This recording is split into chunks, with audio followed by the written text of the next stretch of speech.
Hi, this is Ryan with Automatic Comics, and it's been 2 weeks since my last market video, and with how fast things are moving, I thought it was time to do another.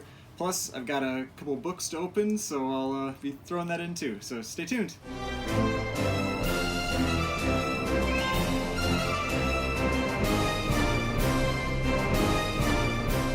Alright, before we get started, please remember to hit that like button and hit the subscribe button if you'd like to see more content like this. And before that, I've got a number of boxes that I like to open, and since I've been doing these different types of videos, I haven't done quite as many unboxings. And so let me know in the comments, would you rather see individual unboxing videos? Would you rather see a larger haul video? Just let me know what would be more interesting or fun to watch, and I'll take that into consideration when I'm looking at future videos to do. Now, one other thing I wanted to go back to from the prior market video that I did, that I want to make sure I say it again. Really try to tune out the people that are claiming all the, any doom and gloom, comic prices are going to crash, all that kind of thing. It was kind of funny. I was watching an ETA Nick video a couple days ago, and he was talking about the exact same thing. How he's heard all these people claim that it's prices are going to crash and everything for years, and they keep being wrong, and while they might be right at some point, it does not seem to be that is happening right now. And it was a fun video to be able to watch live, because it was pretty hilarious. He went on a curse-laden rant against somebody that was in the chat, and it was great. And he said he was going to edit it out because his kids watch it, but it was fun to watch. But so I do recommend following him. I think he has a great insight into comics and what's going on, and just not just comic market, but financial markets and everything in general. So he's fun to watch. I've covered already in the prior videos what I think is driving these price increases, and so I don't think I really need to rehash all of that. But just to state that we are still seeing record prices really across the board for more or less all key issues. Now, the filler type issues, not quite as much. We're seeing some, I'm seeing some movement in those, but really not like what we're seeing with the key, first appearance, important covers, those types of books. And I did mention this in a prior video. The biggest mover I really am seeing is X-Men. I mean, X-Men is just, it's nuts. And to kind of clarify what I said in that last video, what I was watching were a number of different X-Men books during a series of auctions, and I was seeing all of them hit record prices, with maybe one or two exceptions.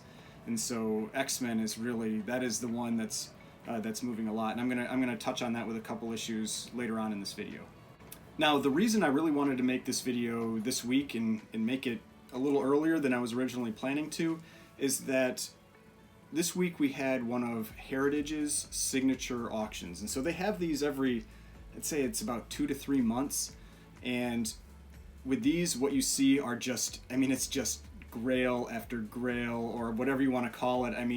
Super high grade keys or really rare books where it's essentially every book is 6 figures or 5 figures. You rarely see a book in this auction sell for less than 5 figures. And so this was the area that I had been kind of worried about or concerned about with all the prices that we had been seeing increase across a lot of other books, because what we had been seeing were generally lower grade keys that were seeing these big jumps in prices, like X-Men 1, where you have 2s and 3s selling for $12,000 to $20,000. So I was wondering, when you start getting into these higher grade books, the ones that are more rare, are we going to see them move up as well, or are we going to see a lot of price compression where you have a lot of these books selling for very similar prices just because there may not be that demand or the money out there to really support the increased prices in those higher grade books as well?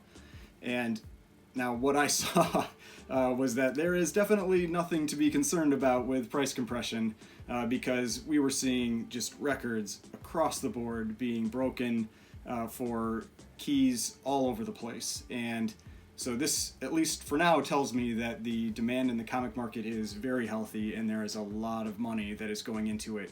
And I can't pretend to understand the mindset of somebody that is dropping that kind of money.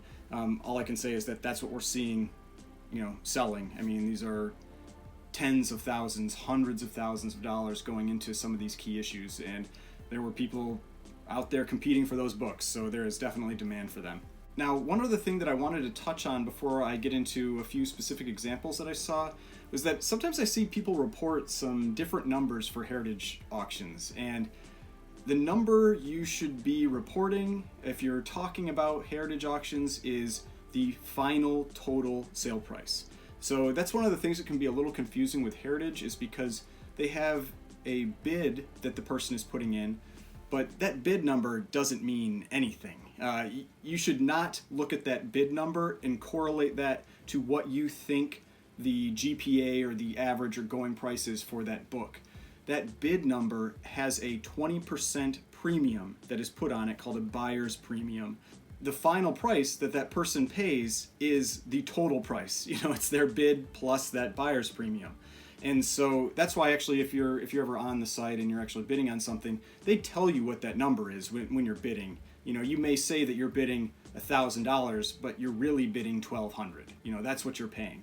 And that's what gets reported on Cover Price, on Go Collect, on GPA, any of those sites. They are reporting that final price. That is what the person was willing to pay for that book. That is the price of that book. It's not the bid that they put in. That bid means essentially nothing. It's the final price that really matters. It's that bid plus the 20%. So just want to make sure that was clear, because I know I've seen some people report the bid price, and that is not the correct value to be reporting. It's the final price. Now, for the books that I'm going to talk about, it's going to be kind of a mix. Some of them are going to be books that I have talked about where the lower grades were selling in the past, because I thought that would be pretty relevant to see how the prices that we're seeing with some of these higher grade versions of those books. But I'll also throw in a couple others, and there's also one just kind of like fun book I wanted to talk about because I thought it was such a crazy book to see in this sale. And it seems like I keep picking 7. I think every one I've done 7 books, and there's going to be 7 in this one. So I don't know if I should change the name of this, to like Lucky 7 with Automatic Comics or something like that. But yeah, there should be 7 books I think that I'm going to talk about it for this set of sales. Now, before I get into this first one, it's related to an unboxing that I'm going to do. So I'm going to get into this package here, and then I'll talk about that first sale.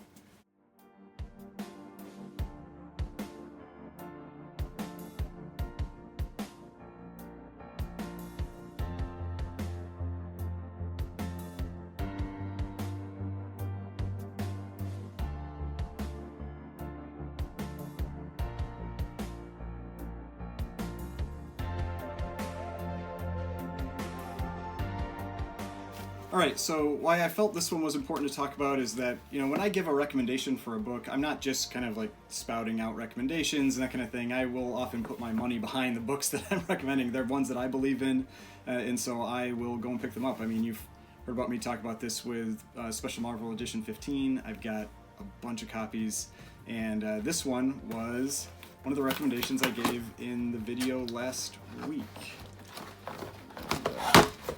And just a quick thing, I know normally when I have these I say, oh, I didn't buy from my comic shop, they're just great mailers. This one I did buy from my comic shop. So just another quick tip with that, I saw this book for sale on eBay, and I saw the little tag next to it that said it was being sold by my comic shop. And my comic shop automatically adds like 10% onto their price when they sell on eBay to cover those fees. So if you see that, just go to my comic shop and you can buy the book for 10% less.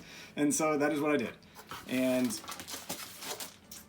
this book is Daredevil #2. And I recommended this one because of the sales that we had been seeing with Daredevil #1. This was the biggest recommendation that I had last week. This is the book I think you should really be picking up. It's a pretty major key in itself. I mean, for one, it's the second issue of Daredevil, but it's also his second appearance, and it is Electro's second appearance. And his first appearance is Amazing Spider-Man #9, and that book has gotten very expensive, and so I think it is very natural for people to move on to this book. Now, the other reason, and I didn't touch on this in the last video, why I felt that this book is such a good one to pick up right now, is that historically, the price difference that we've seen between Daredevil #1 and #2 has been around 5 to 10 times. So Daredevil 1 selling for about 5 to 10 times what Daredevil 2 sells for. Right now, it's selling for about 25 times what Daredevil 2 sells for. So Daredevil 1 is selling for about 25 times what Daredevil 2 is in the same grade. And so I think that will likely reconcile as people start moving off of Daredevil 1 and onto Daredevil 2 because that first appearance gets too expensive. And so I think this is a book that has a lot of room to move on it. So if you see issues out there, you know, I do recommend picking them up. Now, so because of that, you can maybe tell that the first book I'm going to talk about is Daredevil #1. And, you know, I'll plug a picture of it up here. And we saw 3 huge sales this week, like super high grade copies of this book. There was 198 that sold, which is crazy in itself because I think this is 64. So we saw on Comic Connect a 9.8 sell for $250,000, and then we saw a 9.6 Pedigree also on Comic Connect sell for $125,000. Then about 1 to 2 days later, because it's a little tough to kind of tell when those sales happen on Comic Connect, but I got an email because I follow them and they announced those sales. On Heritage, we then, about a day later, we saw a 9.6 sell for $150,000. So again, that's that kind of thing that I talk about where, I mean, that 9.6 that sold for $125,000, and that was a pedigree. That was a pedigree copy. And that sold for $25,000 less than a non-pedigree copy on Heritage about 1 day later. So, I mean, prices are moving fast and people are trying to pick up those key books. And now I couldn't find any record of a 9.8 selling in the past. I mean, there's only 2 of them out there, you know, so they aren't going to sell very often. But a 9.6 sold for $102,000 on Heritage on January 17th.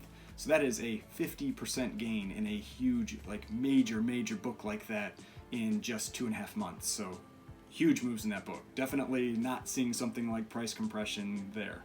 Now, the second book I'm going to talk about, I unfortunately don't have a copy of. I wish I did.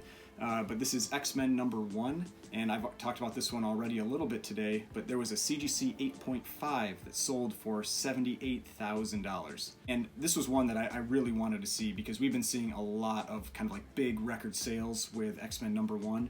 And for this book has sold, it does sell fairly regularly for something that's, you know, that expensive and that high of a grade. And a 8.5 sold on January 17th for $50,400. On December 19th, one sold for $51,000, and on March 15th of 2020, one sold for $35,000. So that is a big jump in that book. This was a book that for the last couple years had been selling in the $30,000 to $35,000 range. So it has doubled those prices that it used to see, and within the last 2 months, we're seeing a jump of about 50%. So real big jump, and I think that one helps confirm a lot of these price jumps that we were seeing in the lower grades, because I mean that's a lot of money, that's big money that is involved in purchasing those kinds of books at that, and they were, you know, and people were coming out and they were bidding on them and really pushing up those prices. Now the next one is actually going to be the second unboxing that I do. And I have talked about this book. I talked about this in the last video because it is a book that I picked up in the Very Gary auction. At least that's what this should be. And I am very excited to get this copy of this book.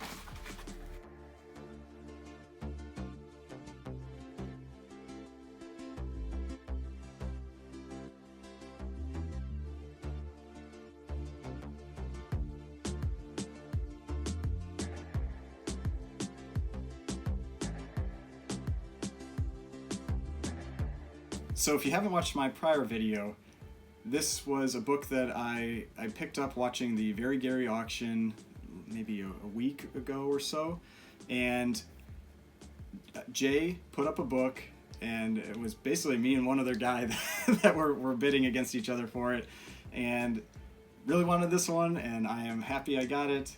And it was packaged very well. You know, it's in a Gemini, but also in a top loader and everything like that. And so it's a low grade, but you know, he said it's complete. Obviously, I'll go through and check and everything like that. But this is Avengers #1. And so yeah, you can tell it's a low-grade book. There's, tracing on Thor, but low-grade book. But like I showed in that prior video, there was one that was missing basically this whole part of the book. I mean, like all of it. And it was a 0.5, and it went for $1,500. So I paid $900 for this, and I think that was a great price. And I'm gonna send it in and get it slabbed after I've taken a look through it, because even if it was missing a little piece, doesn't really matter. If it's a 0.5 and if that's around the price for it, I think it's a great deal, and I'll probably see it in 6 months or something after I send it into CGC. But yeah, I've never had a copy of this before. I am very excited to have this book, and yeah, thank you, Jay, for selling this to me. I am again very happy to have this book. So with that, this is the next book that I'm going to talk about, and there was a CGC 9.2, so this is the opposite end of the spectrum of this book, that sold for $63,000. And this, again, that's not a book that's going to sell very often. There's only 14 that exist in that grade, and only 16 that are higher grade than that, at least on the CGC census.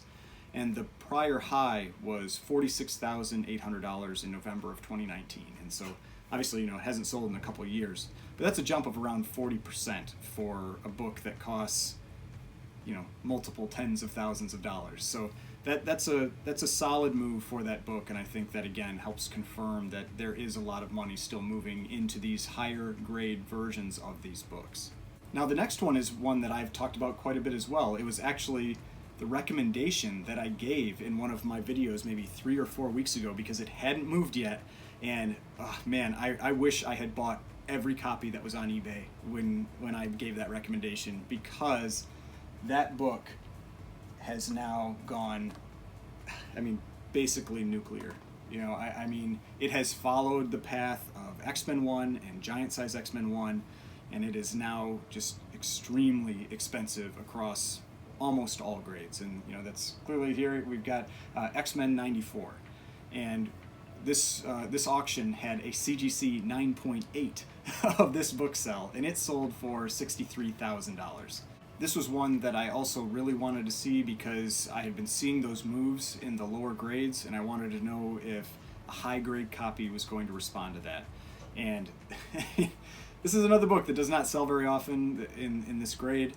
The last sale that I could find a record of was from December of 2019, and it was for $15,750. So this is exactly 4 times that, so quadrupled in about 2 years. But we also had a 9.4 sell for $5,000 on March 7th, and a 9.6 sell for $7,800 on January 17th. So I would expect a move in that book, but I wasn't expecting this big of a move, because historically a 9.8 of this book has sold for around 4 to 5 times a 9.6, and 7 to 8 times a 9.4.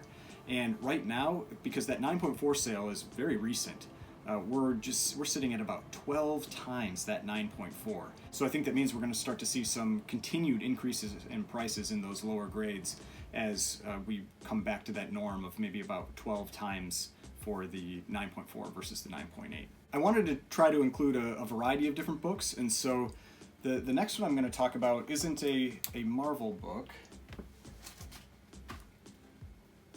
but it is Teenage Mutant Ninja Turtles #1, and it's actually is a 9.6.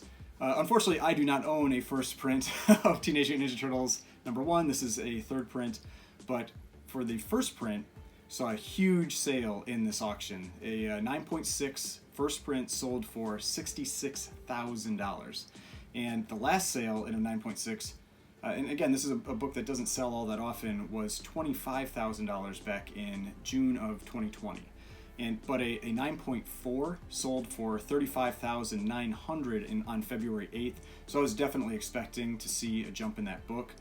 But that's a great one for finding alternatives. There are tons of prints of that book. The first, second, and third print, like this one, all look exactly the same, with a couple minor differences, kind of like up in the title. But so you can find copies of that are at least somewhat reasonably priced. You can also move on to further prints, like the fourth print, which is not this larger magazine size. It's a standard size book. That's an awesome book. It's the first full cover appearance of Shredder. He's actually, he does kind of sort of appear on this. You know, he's like a shadow on the cover, but you actually see him on the cover of the fourth print. And so that's one that you could pick up if you wanted the first issue of the Ninja Turtles, but you know, having his first cover appearance. So there's some great alternatives to getting that book, because the first print, I don't know if you could get any copy under $10,000 at this point, no matter how low the grade is. It's just so expensive, and these really high grade copies, I wouldn't be surprised if a 9.8 breaks that $100,000 mark pretty soon. I haven't seen one that broke 100,000. I could have missed one, but I haven't seen one that's done that yet. But with 66,000 for a 9.6, I think 9.8 hitting that value is not out of the realm of possibility. Now the next one, I'm going to jump back into Marvel, and unfortunately, it didn't have the sale that I was hoping we would see here, because I wanted to see a 9.8 sell to see what that was going to go for. But what did sell was a CGC 9.6. And this was actually, I felt it was a pretty weak sale for that book. So like I said, I'm not only going to report, you know, when I see something that's, you know, record high sales, all that kind of thing. I'll also say if I see a sale that seemed lower than I was expecting. And a 9.6 sold for $31,200. And while historically, you know, that's a high value. I mean, a 9.6 sold for $19,100 on January 21st and $21,600 on January 17th. So that is a big jump for a couple of months. You know, it's 50%. That is a large move. However, a 9.2 sold for $18,500 just about a week ago on March 24th. So with that, I would have expected a 9.6 of this book to hit somewhere around 40 or even a little higher. And obviously 31,200 is much lower than that. So that felt like a weak sale. That felt like a low number to me. Now the reason I really wanted to see a 9.8 sell was that very recently we had a giant size X-Men #1 and a 9.8 sell for $67,000. That was a huge jump. Its prior high had been 40 or just around 40. And so I wanted to see if a 9.8 of 181 was going to respond, if it was going to jump back above giant size X-Men #1, because historically it has always sold for more.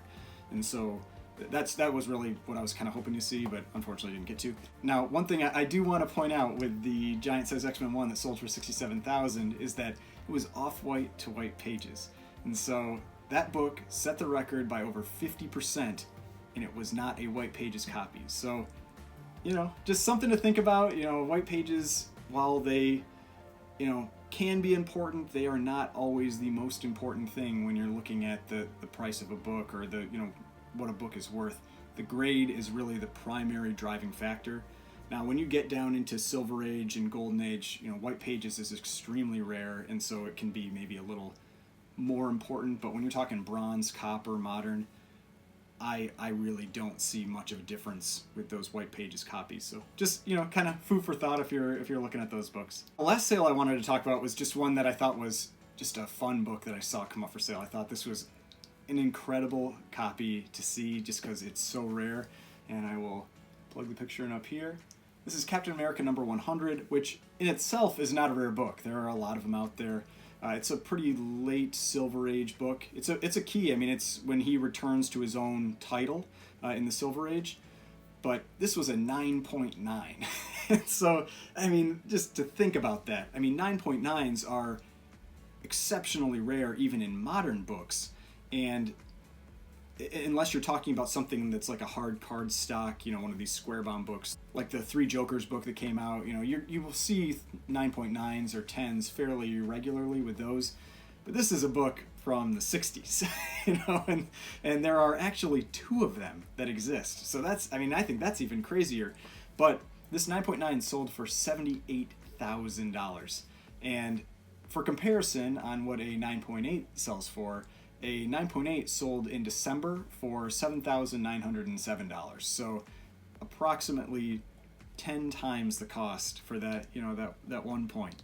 And so those 9.9s, I mean, in books like that, I generally expect to see about a 10x premium.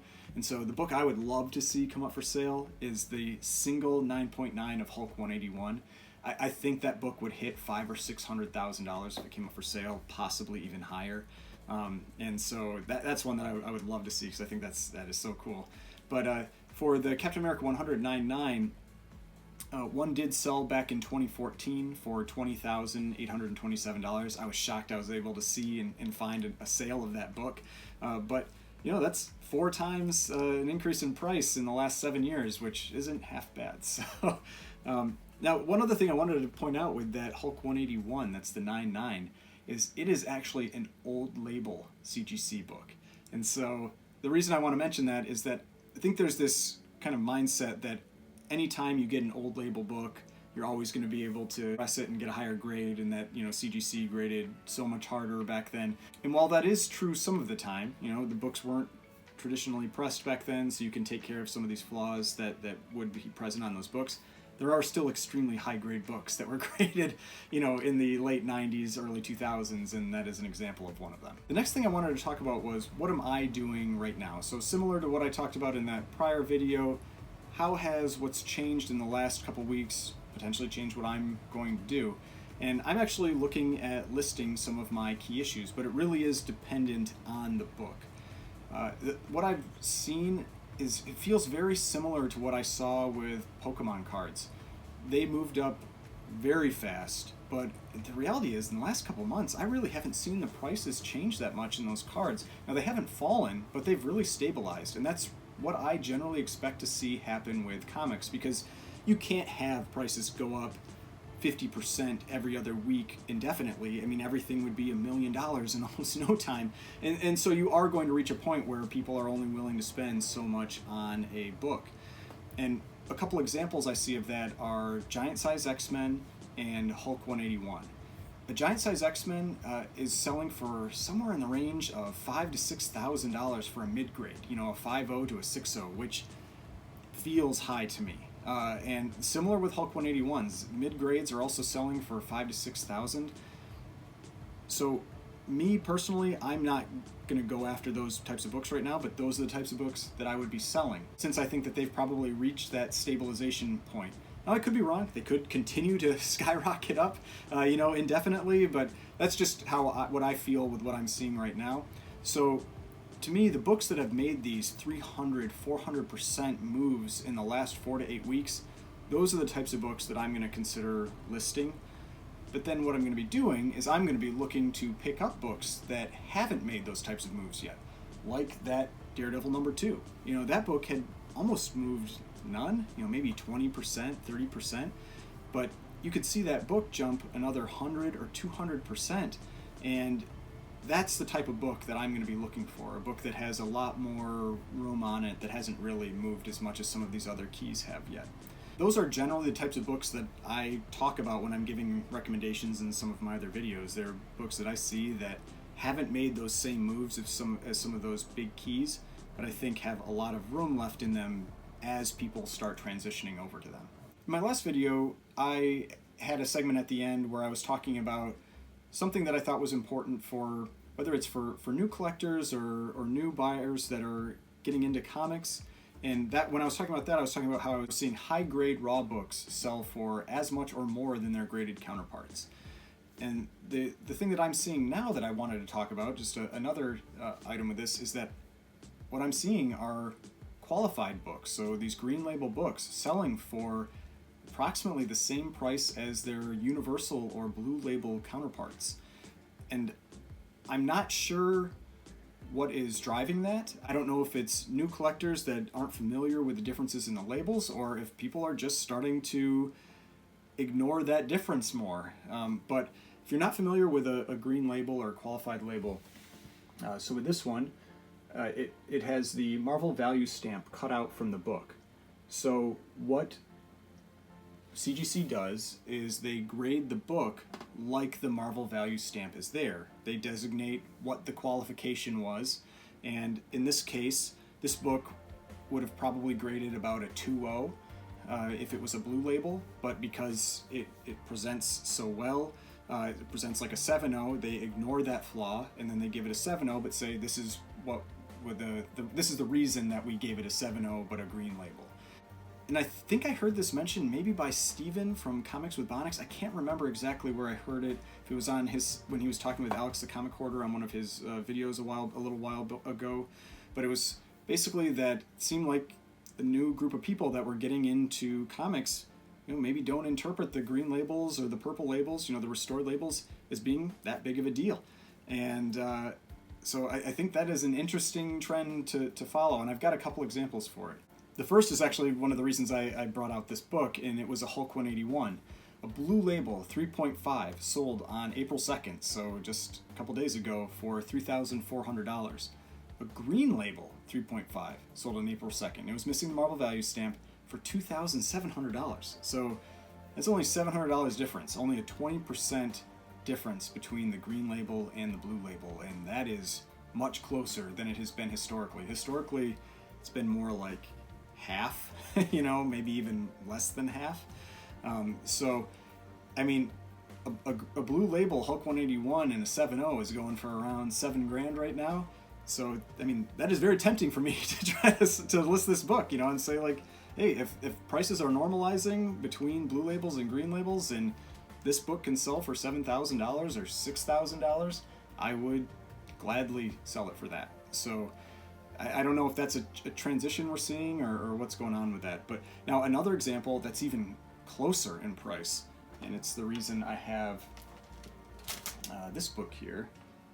And this is Avengers 57, first appearance of the Vision, and a 7.5 sold on March 29th for $839. 7.5 also sold on April 3rd for $805, and those were both auction sales.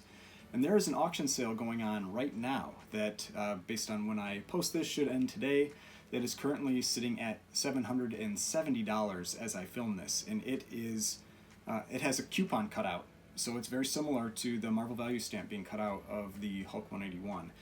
And I mean, that is not traditionally what people would normally pay for a book like that. So I would say traditionally I would see that book maybe sell for $300, maybe a little less than that compared to those other sales. So this is a transition that I think we should watch, to see are we going to see green label books start to come closer in price to blue labels, or is this just something that's going on right now as these new buyers and new collectors are getting into comics and maybe kind of learning about the different labels and what the differences are between them. Now, I just have two more things I wanted to touch on. I talked about it in the last video. I'm going to say it again. Get a pricing service, whether it's Cover Price or Go Collect or GPA. Get one, pay for it. It is invaluable in the current environment that we're in with comics. So that's one thing. The other one is similar to what I mentioned earlier. If a book has gone up 300 or 400%, maybe don't chase that book right now. Look for alternatives. I give alternatives, like I said, in my videos, and maybe look for some of those, and wait until everything maybe kind of normalizes a little bit before you go after that book. Now, obviously, nothing is guaranteed. We could see prices continue to skyrocket on those other key issues, and so I don't want to be the person that someone blames, and say like, oh, you told me not to buy that book, and then I didn't, and now it costs twice as much. So, it is up to you to make up your mind on how you want to do this. It's just that's the approach that I'm taking right now. So that's the one that I would obviously recommend to anybody else that's interested in hearing my recommendations. So that's everything that I wanted to cover in this video. Thanks again for watching. Please hit that like button if you thought this was useful. Hit the subscribe button if you'd like to see more content like this. And I will see you in the next video.